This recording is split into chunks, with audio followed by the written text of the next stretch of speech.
Bismillahirrahmanirrahim. Alhamdulillah nahmaduhu wa nasta'inuhu wa nastaghfiruh. Wa na'udzu billahi min shururi anfusina wa min sayyiati a'malina.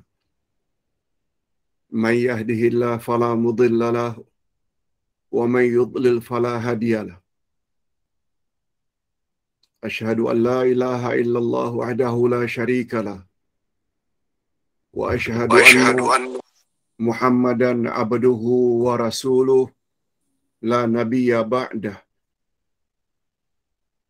Allahumma salli wa sallim ala nabiyyina Muhammad wa ala alihi wa sahbihi ajma'in, amma ba'd. Hadirin dan hadirat serta para pemirsa yang saya hormati, Assalamualaikum warahmatullahi wabarakatuh. Alhamdulillah, kita bersyukur kehadirat Allah Azza wa Jalla.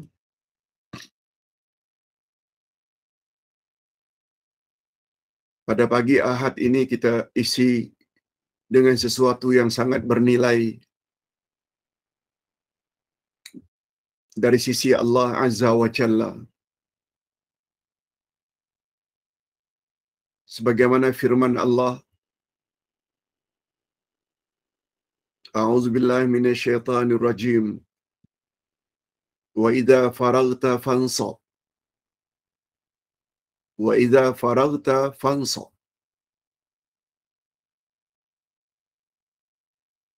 Bila kamu ada masa lapang, maka isilah masa lapang itu dengan sesuatu yang berguna.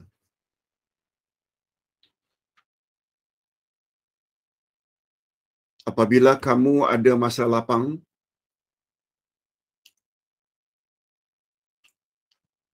pergunakanlah masa lapang itu dengan perkara-perkara yang berguna. Adalah salah sikap setengah umat Islam. Bila ada masa lapang, relax. Bila ada masa lapang, enjoy. Bila ada masa lapang, tidur.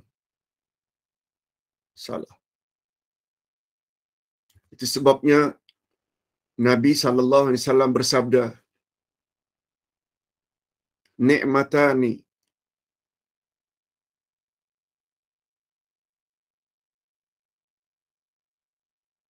maghbunun fihima kathirun minan nas, as-sihhah wal farad.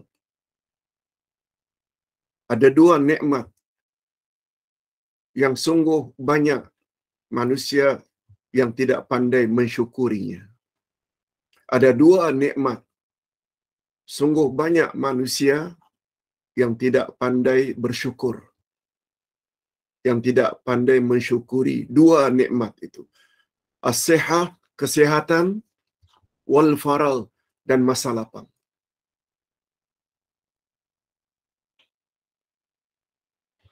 Rupanya adanya masa lapang seperti hari Ahad ini. Kita tak bekerja seperti biasa hari-hari yang lain. Jangan gunakan hanya untuk rehat saja, tidur saja. No. Isi masa lapang itu dengan kerja-kerja yang berfaedah.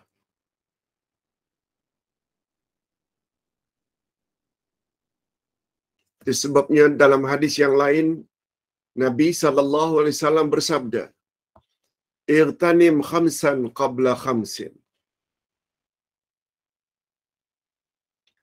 Ambil manfaat dari yang lima sebelum datang yang lima. Lima. Manfaatkan yang ini, yang lima ini, sebelum datang yang lima satu lagi.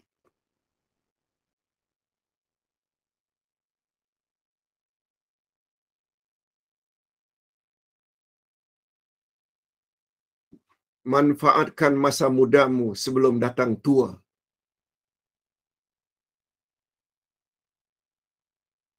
Manfaatkan masa kayamu sebelum miskinmu.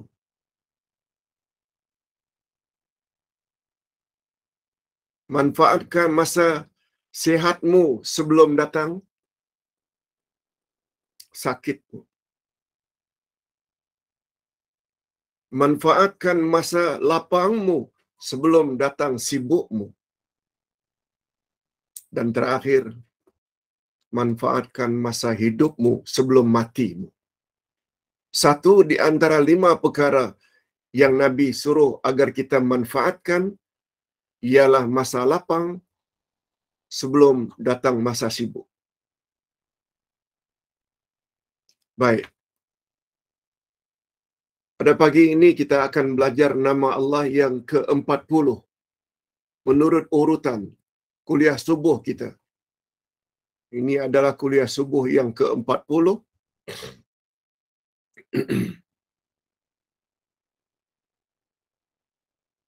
yaitu nama Allah Al-Awwal. Al-Awwal, yang paling awal, yang paling pertama kali. Apalagi masa kosong pagi ini kita isi dengan ma'rifatullah, mengenal Allah. Namanya Al-Awwal. Okey. Bila ditanya apakah ada dalilnya dari Quran atau sunnah Nabi, jawabnya ada. Dari Quran banyak, dari hadis Nabi juga banyak. Ustaz sebut dalil supaya kita yakin.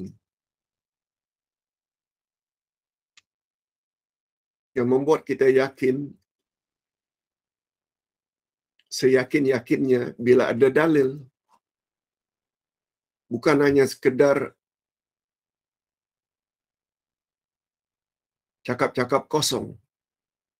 Kena yakin. Dan yakin mesti ada dalil. Dalil membuat kita ada ilmu. Dengan adanya ilmu, membuat kita tidak mudah terombang-ambing. Apalagi kata Sayyidina Ali radhiyallahu anhu, awwaluddin ma'rifatullah. Awal-awal agama adalah mengenal Allah. Dan cara mengenal Allah antara lain melalui Al-Asma'ul Husna. Antara lain belajar tafsir Al-Quran karena Al-Quran kalamullah. Okey. Bila bertanya dalil, ini dia dalilnya. A'udzubillahi minasyaitonir rajim. Huwal awwal wal akhir wal zahir wal batin wa huwa bikulli syai'in alim. Surat Al-Hadid ayat 3. Dialah Allah yang paling awal. Dialah yang akhir. Dialah Allah yang zahir dan yang batin. Dan dia maha mengetahui segala sesuatu. Disebut dengan jelas Al-Awwal. Sabda Nabi sallallahu alaihi wasallam dalam doa baginda. Hadis sahih riwayat Imam Muslim. Allahumma, ya Allah ya Tuhanku, antal awwalu, engkaulah yang paling awal. Falaisa qablaka syai', maka sebelummu tidak ada sesuatu. Sebelummu tidak ada sesuatu. Sebab engkaulah yang paling awal. Mengawali segala-galanya. Okey, setelah kita tahu ada dalil tentang nama Allah Al-Awwal. Next week, insya-Allah, kita akan belajar Al-Akhir. Apa makna Allah yang paling akhir? Tidak ada yang lebih akhir daripada Allah. Walaupun Allah itu tidak berakhir. Nanti, next week, kita akan belajar nama Allah Al-Akhir. Sekarang kita ingin fokus apa makna Al-Awwal, Pak Ustaz. Allahu Akbar. Sangat banyak Ustaz baca pagi tadi, sebelum subuh lagi. Kalau kita benar-benar faham tentang nama Allah Al-Awwal, insya-Allah kita akan jadi orang yang terbaik. Itu kesannya nanti. Ada 5 kesan bila kita betul-betul faham nama Allah Al-Awwal. 5 yang semuanya baik-baik belaka. Tapi dengan syarat, mesti faham dulu apa makna Allah itu Al-Awwal. Menurut bahasa, Al-Awwalu lughatan, Al-Awwal menurut bahasa adalah pertama.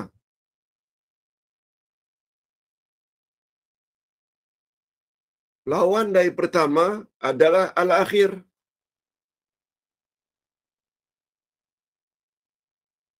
Dia adalah bentuk abniyatul mubalaghah, iaitu format atau bentuk yang menunjukkan bersangat-sangatan. Kalau kita pun katakan kita anak sulung, memanglah artinya orang pertama, anak yang pertama. Tapi makna anak pertama bukan bermakna kita saja. Banyak lagi orang-orang lain yang juga anak sulung, anak yang pertama.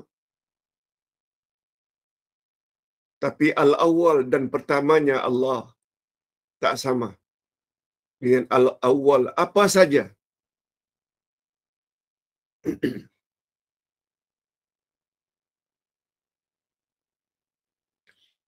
Saya orang pertama yang menceramah tentang topik ini.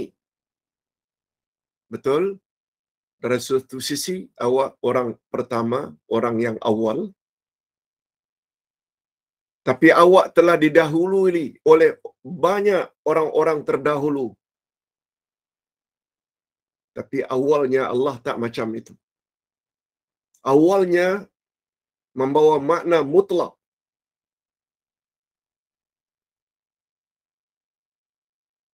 Jadi al-awwal ini dia adalah dalam bentuk fi'il afdal.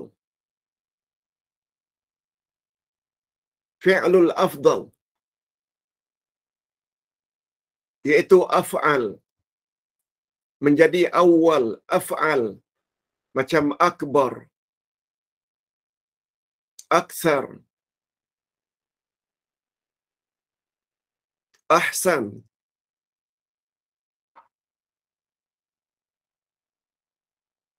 Jadi al-awwal maknanya awwalu syai'. Awal sesuatu. Mabdu'ahu, permulaan sesuatu. Masdaruhu, sumber sesuatu. Asluhu, asal sesuatu. Okey, itu dari sudut bahasa.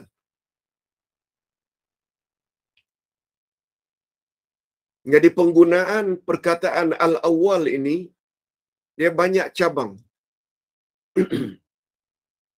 Ada 4 cabang. Perkataan al-awwal dipergunakan dalam beberapa keadaan. Yang pertama, al-mutaqaddim fi zaman. Yang paling awal dari sudut masa. Boleh? Dari sudut masa. Dia orang yang paling awal. yang datang ke majlis. Dari sudut masa, al-mutaqaddim bir-ri'asah, yaitu permulaan dalam kepimpinan. Kalau kita ada agung, orang yang paling tinggi. Kalau kita ada MB, orang yang paling tinggi dalam satu-satu daerah. Kalau kita ada PM, Perdana Menteri, orang yang paling tinggi dalam satu-satu negara. Kita ada presiden. Itu maknanya orang yang paling tinggi, paling awal dalam kepimpinan. Cuba nanti kita compare dengan kepimpinan Allah.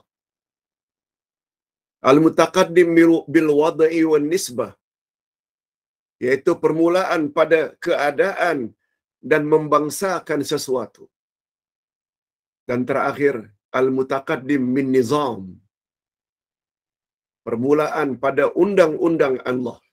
Undang-undang.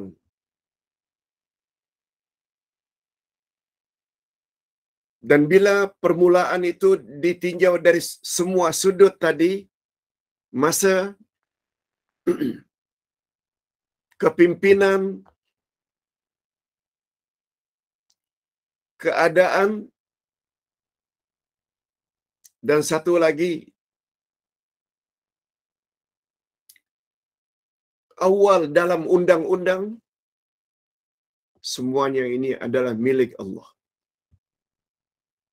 Semuanya ini adalah milik Allah. Allah yang punya.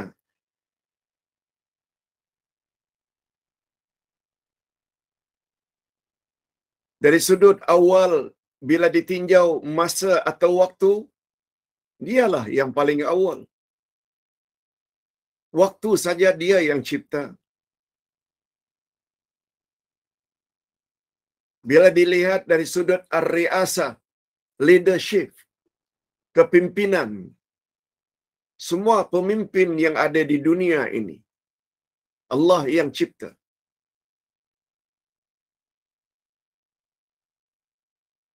Oh, kita kagum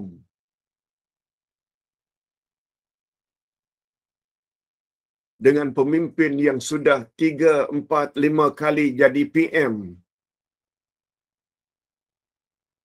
Hatta 5 kali pun 5 penggal baru 25 tahun. Baru 25 tahun 5 penggal. Apalagi ada peraturan tak boleh lebih dari 3 penggal umpamanya. Tak ada arti bila dibanding perintah atau pemerintahan Namrud, raja zalim di zaman Nabi Ibrahim. Kata Profesor Wahbah Az-Zuhaili dalam kitab tafsirnya, Tafsir Al-Munir, Raja Namrud memerintah 500 tahun.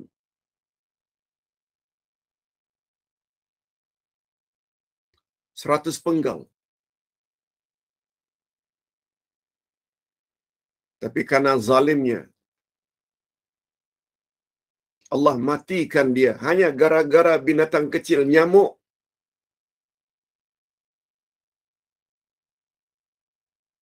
Jadi Allah Subhanahu wa taala al-awwal, pemimpin yang tertinggi mengatasi semua pemimpin. Begitu juga dalam keadaan membangsakan sesuatu. Nomor 1.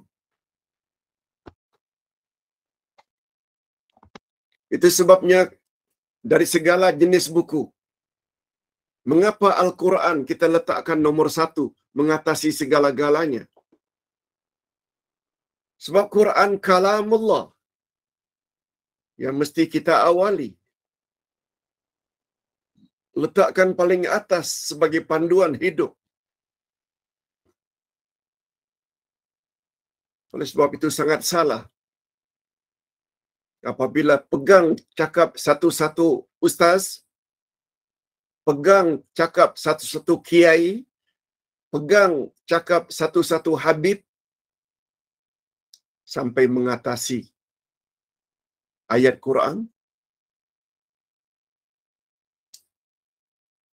karena terlalu terpesona dengan pandangan seseorang. Apa ini? Ini semua gara-gara tidak faham nama Allah Al-Awwal. Allah adalah mesti di atas segala-gala bentuk kepimpinan. Hatta ibu bapa. Coba tengok apa kata Allah. Wa in jahadaka ala an tusyrika bi syai'an.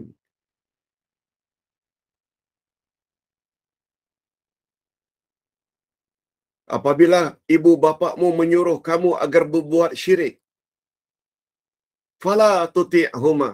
Jangan kamu patuhi kehendak kedua ibu bapakmu. Wa sahibhuma fid dunya ma'rufa.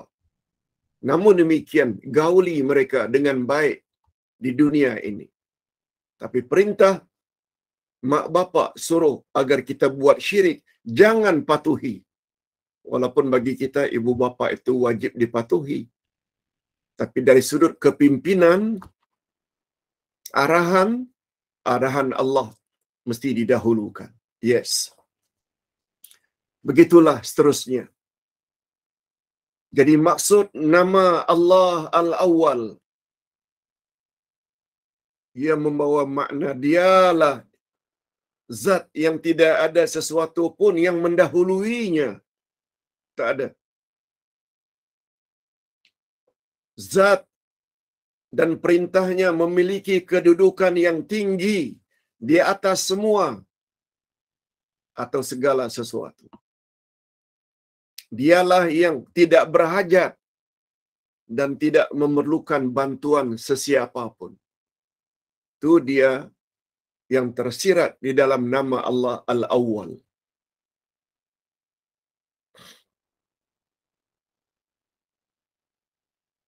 Allah Subhanahu wa taala mendulukan dalam hal masa. Tidak ada sesuatu sebelum dia. Dia mengungguli segala sesuatu secara mutlak.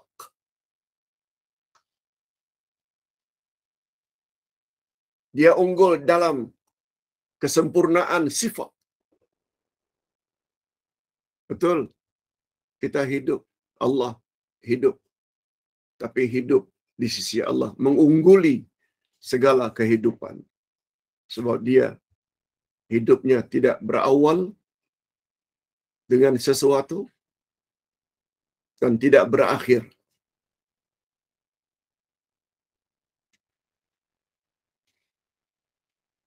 Jadi keunggulan Allah dari sudut Al-Awwal ini bersifat mutlak. Tidak ada yang dapat menyamainya. Ulu al-awlawiyah Allah. Al-awlawiyah. Awalnya Allah itu unggul dari segala sudut.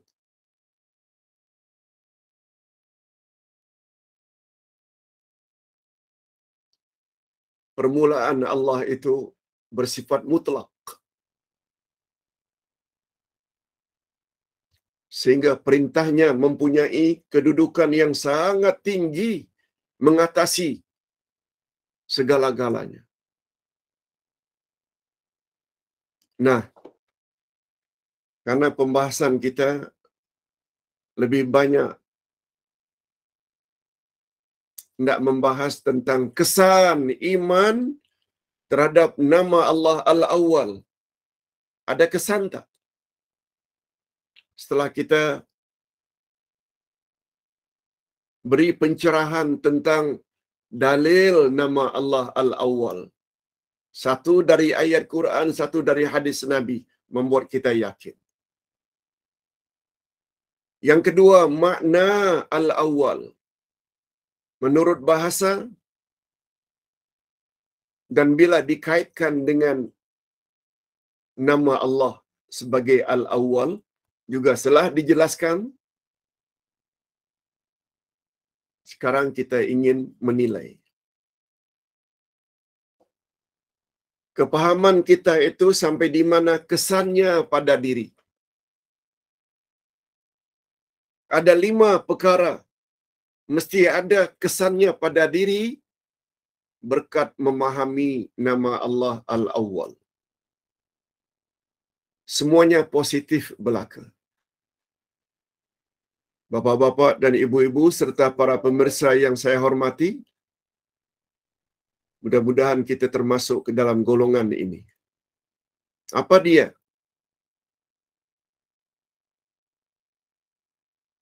Kesan positif yang akan muncul dari setiap diri kita setelah memahami makna nama Allah Al-Awwal. Yang pertama sekali, dia senantiasa berusaha memiliki sifat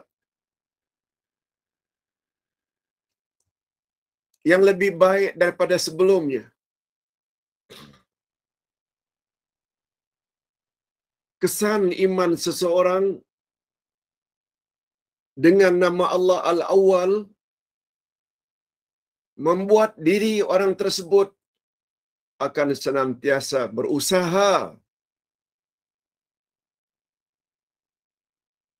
agar memiliki sifat yang lebih baik dari sebelumnya.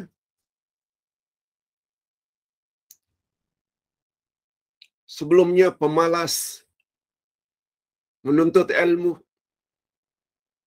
sekarang jadi rajin. Itu maksudnya. Sebelumnya malas mencari rezeki, sekarang menjadi rajin. Sekarang pembersih yang sebelumnya pengotor. Sekarang salat fardu pada awal waktu, sebelumnya suka melambat-lambatkan salat pada akhir waktu. Itu dia. Kesan pertama terhadap nama Allah Al-Awwal. Karena Allah SWT awal segala-galanya, dialah yang paling baik. Lalu kesan dari keimanan kita, Allah lah yang paling baik. Kita juga akan jadi orang yang senantiasa ingin memiliki sifat yang lebih baik daripada sifat sebelumnya.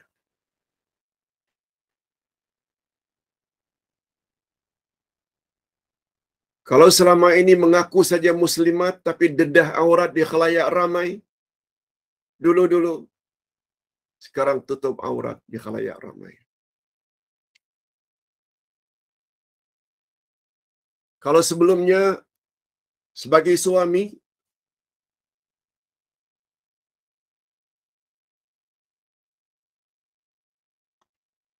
cuai dalam memberi nafkah dan saraan hidup keluarga. Dulu, sekarang perbaiki. Bahawa menyara keluarga adalah di atas pundak suami. Itu maksudnya. Kita hendaklah senantiasa berusaha untuk memiliki sifat yang lebih baik dari sebelumnya. Termasuk sebelumnya kita sebagai muslim-muslimat yang keislaman kita hanya berdasarkan keislaman warisan nenek moyang, taklid buta, ikut saja. Sekarang kita belajar. Kita mau keislaman kita ini benar-benar berlandaskan Al-Quran dan sunnah Nabi sallallahu alaihi wasallam. Kalau dulu kita hanya mengetahui Allah Subhanahu wa taala, hafal Allah Al-Hayyu Maha Hidup, Al-Qayyum mengurus makhluk terus-menerus tanpa henti.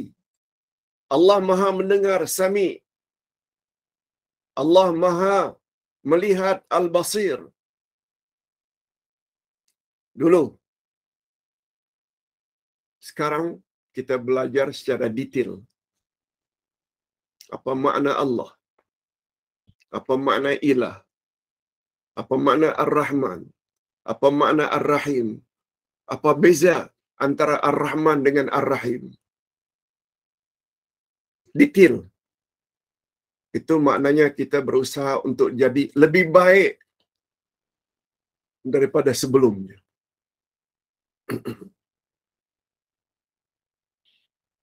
Apalagi kematian sudah semakin hampir.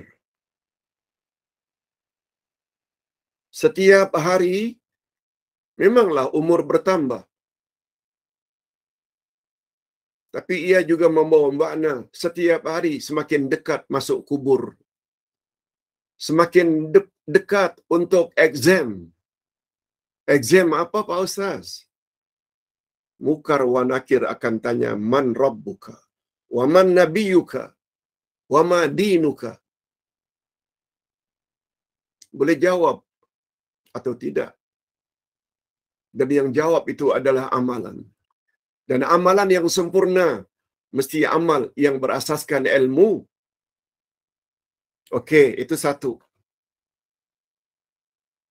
Kesan pertama, memahami nama Allah Al-Awwal, dia akan berusaha untuk jadi insan Muslim, Muslimat yang lebih baik daripada sebelumnya. Okey, yang kedua.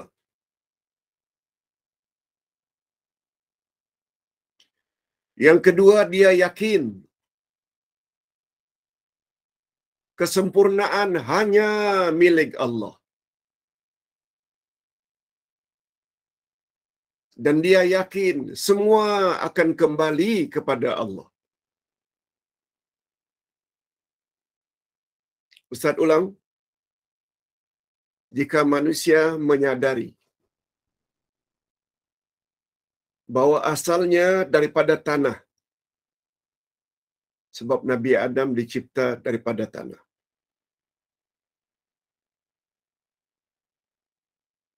Maknanya dia meyakini dirinya ini ada permulaan.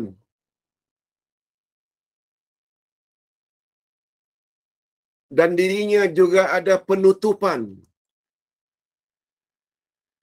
Ada awal dirinya dan ada akhir. Itu sebabnya bila seseorang ditimpa musibah, dia akan berkata, Inna lillah wa inna ilaihi raji'un. Kita semua adalah milik Allah. Maknanya dicipta oleh Allah. Dan kepada Allah semua kita akan balik.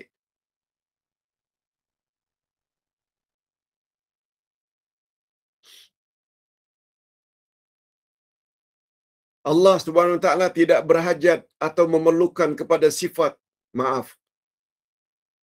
Dengan lain perkataan, kehidupannya terbatas. Kalau dia dah yakin bahawa dia dicipta oleh Allah, maknanya ada permulaan.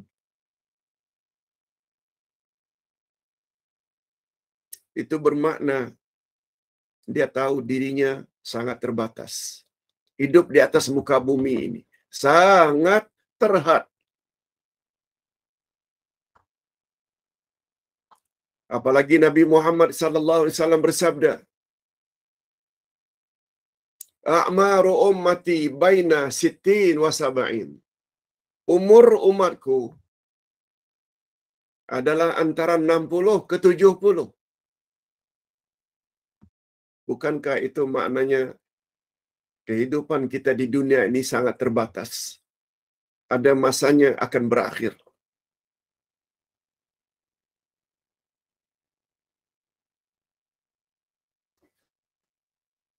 Pengetahuannya tentang perkara itu membuat dia yakin. Membuat dia yakin apa Ustaz? Bahwa kesempurnaan itu hanya milik Allah. Kesempurnaan hanya milik Allah, bukan miliknya. Dia sekarang sehat, tak lama lagi sakit. Sekarang dia hidup, tak lama lagi akan mati. Sekarang dia boleh bercakap, bila mati dah tak boleh lagi bercakap, berdakwah.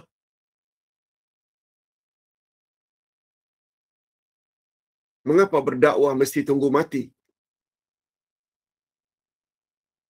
Mengapa ndak share YouTube yang baik-baik mesti nunggu mati? Bila mati semua tak function. Telefon tak boleh, menasihati saudara mara, ahli keluarga pun tak boleh. Mulut dah tak function.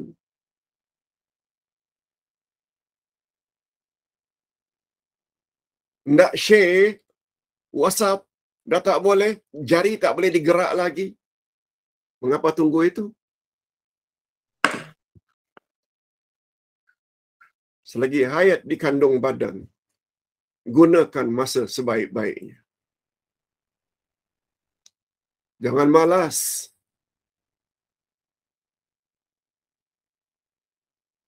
Bukan hanya keyakinan kita dengan nama Allah Al-Awwal, bahawa kita beza sangat dengan Allah sebab kita ada permulaan, juga kita akan berakhir.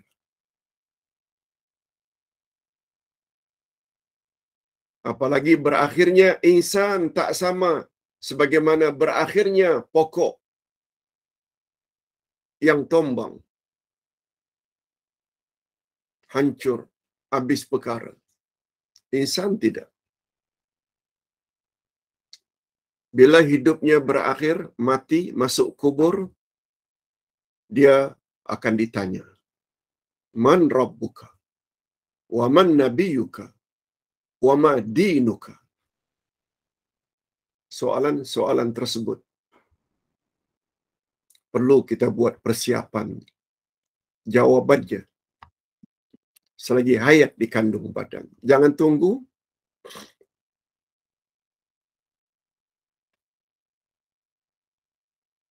Bila kiamat nanti amal kita akan ditimbang. Allah dah sebut dalam Quran, fa amma man thaqulat mawazinuhu fahuwa fi 'ishatir radiyah. Siapa yang timbangan amal baiknya lebih berat, dia akan hidup dalam syurga penuh diridai. Mardiyah. Diridai Allah. Menikmati bermacam-macam nikmat dalam syurga. Allahumma ja'alna minhum. Mudah-mudahan kita termasuk dalam golongan itu. Wa amma man khaffat mawazinu. Siapa yang amal baiknya ringan, fa ummuhu hawiyah. Tempatnya adalah hawiyah. Wa ma adraka ma hiya. Tahu tak kamu apa itu hawiyah? Narun hamiyah. Api yang bernyala-nyala. Nah, sekarang fikir.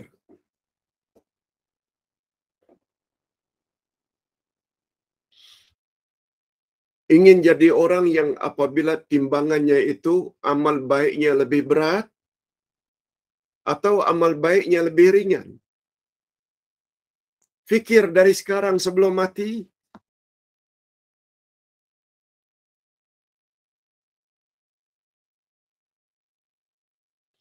Dan Nabi Muhammad sallallahu alaihi wasallam pernah bersabda,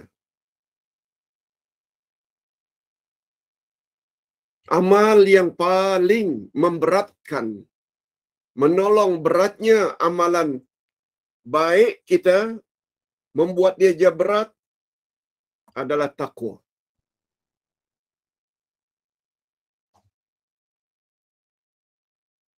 Dan akhlak yang mulia. Pertama takwa, yang kedua akhlak yang mulia.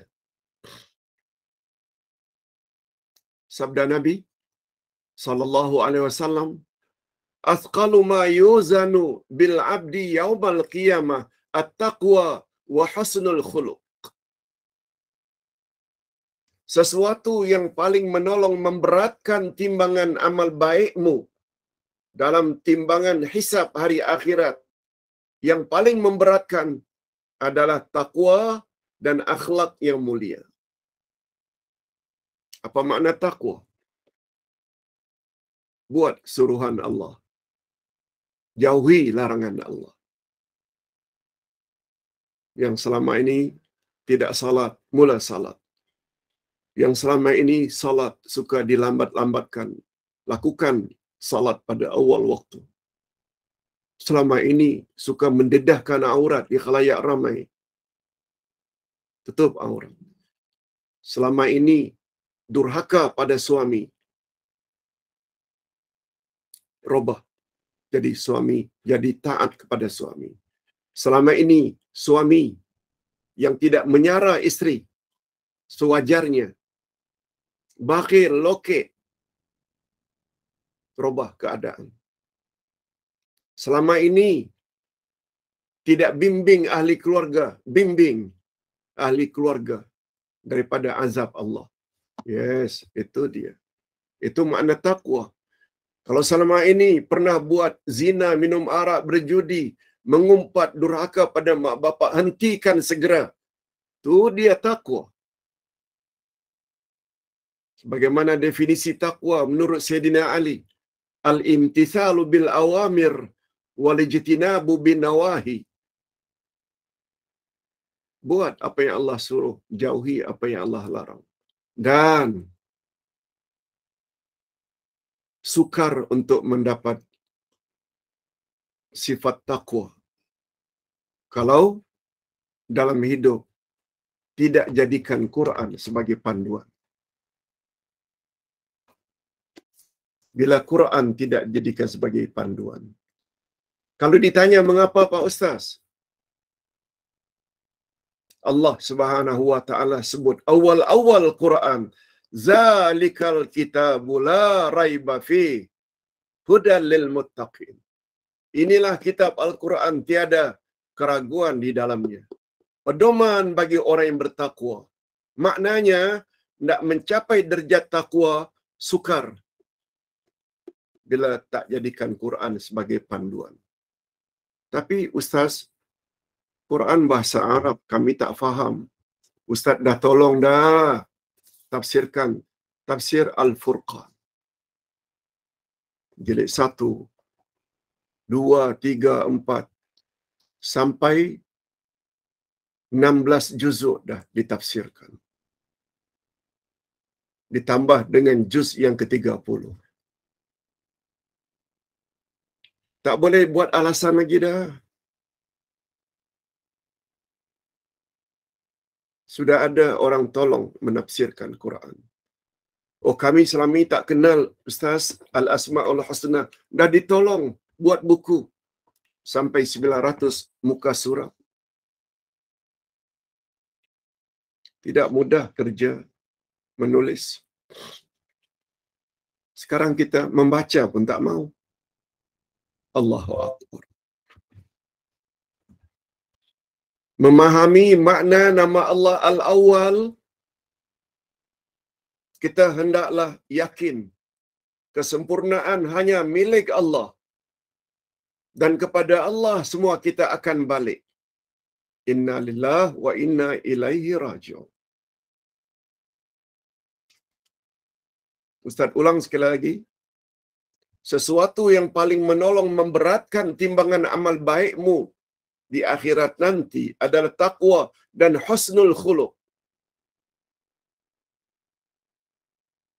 Akhlak yang mulia. Sikap, akhlak, budi pekerti selalu diartikan sikap kita kepada pihak yang lain. Rupanya pihak lain itu yang kita perlu berakhlak mulia. Pertama sekali adalah Allah. Yang kedua adalah Rasul. Baru ibu bapa. Tak percaya? Lihat ayat pertama dari suratul Akhlaq. Pak Ustaz, adakah surah namanya suratul Akhlaq? Surah moral. Surah budi pekerti. Ada. Surah itu adalah nama lain bagi Suratul Hujurat. Suratul Hujurat dipanggil juga dengan Suratul Akhlaq. Karena 18 ayat yang terkandung di dalam Suratul Hujurat semuanya tentang akhlak. Dan akhlak pertama yang mesti kita miliki, akhlak kita kepada Allah dan Rasul. Ustaz buktikan. Ayat pertama surat Al-Akhlaq, surat Al-Hujurat. Ya ayyuhalladzina amanu la tuqaddimu baina yadayillahi wa rasulih wattaqullah. Coba dengar baik-baik. Hei orang-orang yang beriman. Jangan sekali-kali kamu mendahului Allah dan Rasul. Apa makna jangan mendahului Allah dan Rasul? Jangan bangkang cakap Allah. Jangan bangkang cakap Rasul.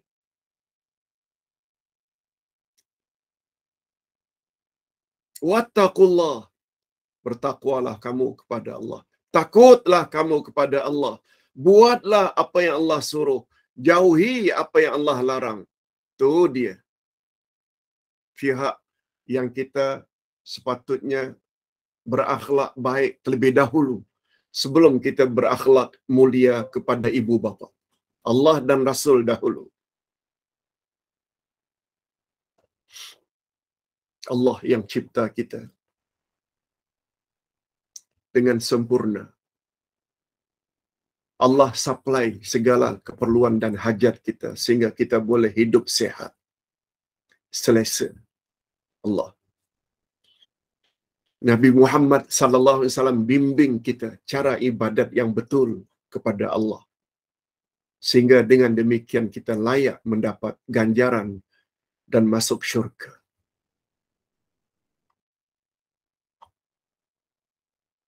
Ustaz ulang sekali lagi. Sesuatu yang paling menolong memberatkan timbangan amal baikmu di akhirat nanti adalah takwa dan akhlak yang mulia. Ustaz dah jelaskan.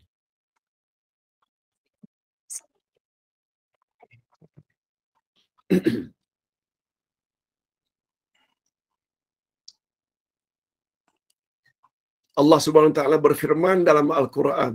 Ini lagi jelas. Fatazawwadu. Fatazawwadu. Buatlah persiapan olehmu. Fa inna khairaz zadi taqwa. Sesungguhnya perbekalan yang paling elok adalah takwa. Allahu Akbar. Allah cakap, Rasul cakap. Ini namanya beragama dengan ilmu. Bukan taklid buta, ikut-ikutan. No. Ni ekoran dari keyakinan kita nama Allah Al-Awwal, kita akan bersikap jadi orang yang yakin sungguh. Yang hanya memiliki kesempurnaan secara mutlak hanya Allah. Dan kita semua akan balik pada Allah. Nah, kesan iman pada nama Allah Al-Awwal yang ketiga. Apa pula Pak Ustaz?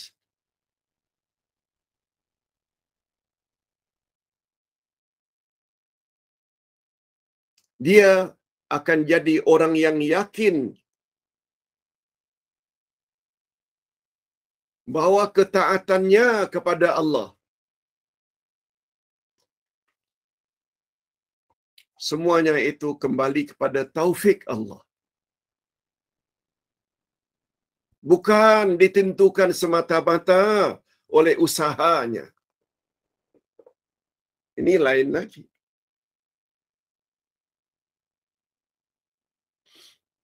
Itu sebabnya andai kata kita, saya, bapa-bapa dan ibu-ibu serta para pemirsa sekalian, jika kita jadi orang yang rajin beribadat, siang malam. Bukan hanya salat wajib, tapi juga salat sunat, rawatib, duha, tahajud, witir. Bukan hanya puasa Ramadan, tapi juga puasa sunat, Senin, Kamis, hari-hari putih, hari Arafah, hari Ashura. Kita bukan saja mengeluarkan zakat, tapi jaga juga banyak infak, sedekah, sumbangan, wakaf, haji dan umrah berkali-kali. Jangan terlalu bangga. Itu bukan semata-mata usaha kamu. Ini dia kesan daripada beriman nama Allah Al-Awwal, membuat dia yakin bahawa ketaatannya itu adalah berkat taufik Allah, izin Allah, kehendak Allah. Dan ketaatannya itu bukan semata-mata hasil usahanya sendiri.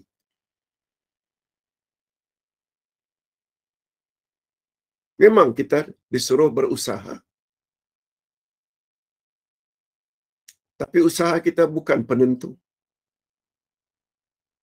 Yang menentukan itu adalah Allah.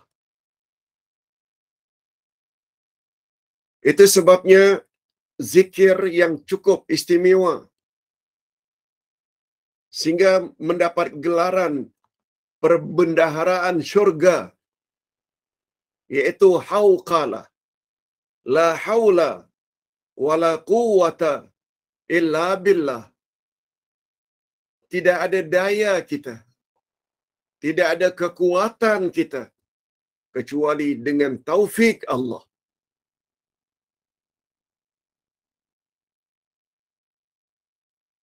Belum lagi kalau kita faham kaedah bahasa Arab. Naun yang apabila diawali oleh lam alif nafi, menidakkan, yang karena diawali dengan la di depannya, membuat naun tersebut, isim tersebut, huruf terakhir berbaris di atas. Ini kaedah dalam bahasa Arab. Itu makna penafian itu penafian jenis. Ustaz buat contoh. Raibun, maknanya ragu-ragu. Raibun. Tapi bila dah disebut la raiba, zalikal kitabu la raiba, maknanya inilah kitab, tidak ada satu jenis keraguan pun di dalamnya. Tak ada. Satu pun tak ada. Jadi la itu penafian jenis.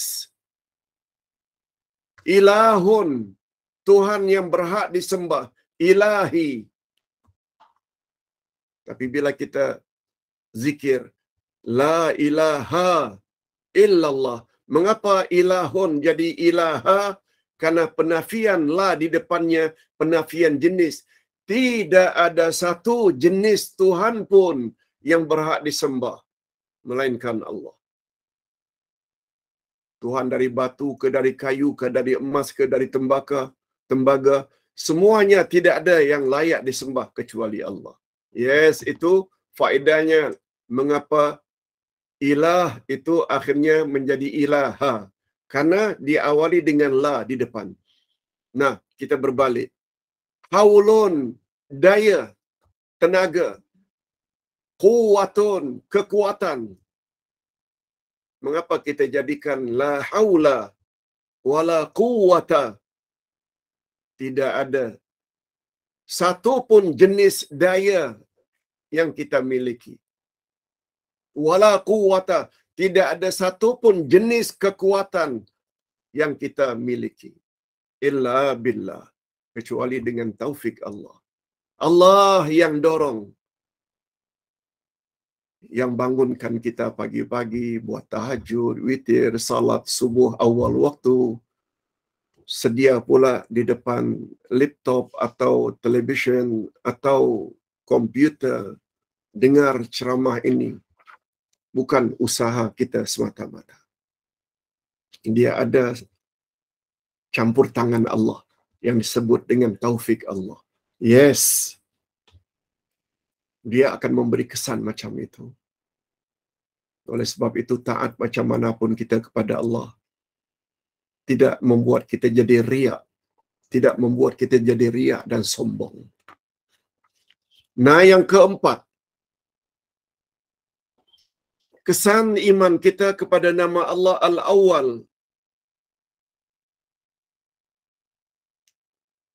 Memberi kesan dia akan menjadi orang pertama dalam berbuat baik. Orang pertama untuk berbuat baik. Dalam hal apapun kebaikan, dia akan berusaha untuk jadi orang yang pertama berbuat baik. Pertama-tama Ustaz sampai di Malaysia tahun 80. Ustaz lihat, masih banyak lagi amalan masyarakat Islam yang ada unsur syirik, yang ada unsur bid'ah. Ustaz tengok, ini tak boleh jadi ini. Sebab dalam pembelajaran kita di Islamic University Islam Madinah, kita telah diajar tauhid nomor 1. Syirik dosa yang paling besar. Amal ibadat yang diterima oleh Allah mesti ikut cara Rasul, cara Nabi. Tak boleh buat perkara bid'ah. Pertama-tama yang mesti kita tanamkan dalam diri seorang insan Muslim, akidahnya dulu. Baru diikuti kemudian ibadat. Sebab begitu cara Rasul membentuk sahabat-sahabatnya. Salat, ibadat pertama, itu pun turun setelah 12 tahun Nabi menjadi Rasul. Puasa, zakat, haji setelah Nabi berada di Madinah. Kalau Nabi berada di Mekah 13 tahun, 12 tahun pertama tidak ada ibadat. Nabi hanya tanam akidah. Lihat pula umat Islam Nusantara, pembelajaran Islamnya fiqh dulu, ibadat dulu. Akidah kurang disentuh. Johan setiap tahun qiraah Al-Quran, tilawah Al-Quran, tapi Quran tidak faham. Al-Asma'ul Husna dihafal dan dilagu-lagukan, didendang-dendangkan, tapi tak faham satu demi satu nama Allah. Diri dah mula bercakap, awak mesti tulis buku Hakikat 2 Kalimah Syahadat. Itu buku pertama. Awak mesti buat tafsir Al-Quranul Karim supaya semua orang faham Al-Quran. Awak mesti buat buku akidah. Semua kita buat. Ni ekoran dari keyakinan bahawa Allah itu Al-Awwal membuat kita akan jadi dan berusaha untuk jadi orang pertama yang melakukan kebaikan untuk diri dan untuk orang ramai. Sekedar contoh, bapa-bapa dan ibu-ibu, Ustaz tidak bermaksud untuk membangga-banggakan usaha. Tapi kadang-kadang guru boleh memberi contoh. Allah Maha tahu untuk apa perkara ini disebut. Bukan riya, bukan sum'ah untuk memperdengarkan kebaikan. Tak buat contoh. Ibu-ibu juga, bapa-bapa juga mesti buat macam itu. Dalam keluarga khasnya, hendaklah menjadi orang pertama, menjadi orang yang terbaik dari sudut agama. Dan sesuatu yang perlu kita perbaiki pertama-tama adalah agama, baru dunia, baru akhirat. Semua kita tahu doa, Allahumma aslih lana dinana. Ya Allah, perbaikilah agama kami. Itu dahulu. Sebelum kita minta, ya Allah, perbaikilah dunia kami, akhirat kami. Nah, yang terakhir, yang kelima. Ekoran dari keyakinannya akan nama Allah Al-Awwal. Dia yakin akan kelebihan Tuhannya. Allah adalah sumber segala nikmat. Sama ada nikmat diniyah, nikmat agama, atau nikmat duniawiyah, nikmat keduniaan. Semua sumbernya daripada Allah. Hakikat itu perlu kita yakini. Sehingga kalau kita kaya macam mana pun, kedudukan kita tinggi macam mana pun, jangan sombong. Semuanya itu adalah milik Allah. Allah yang beri. Begitu juga apabila kita menjadi orang yang taat pada Allah, baik agama kita, berkat usaha kita. Ingat, kita sedang berusaha. Kita sekedar berusaha. Tapi yang menentukan adalah taufik Allah. Izin daripada Allah. Bapa-bapa dan ibu-ibu, ini dulu yang dapat kita sampaikan. Mari kita akhiri dengan doa. Alhamdulillah Rabbil Alamin. Wassalatu wassalamu ala ashrafil anbiya'i wal mursalin wa ala alihi wa sahbihi ajma'in. Rabbana ighfir lana dhunubana wa liwalidina warhamhum kama rabbawna shighara. Ya Allah, ampunkanlah dosa kami dan dosa kedua ibu bapa kami.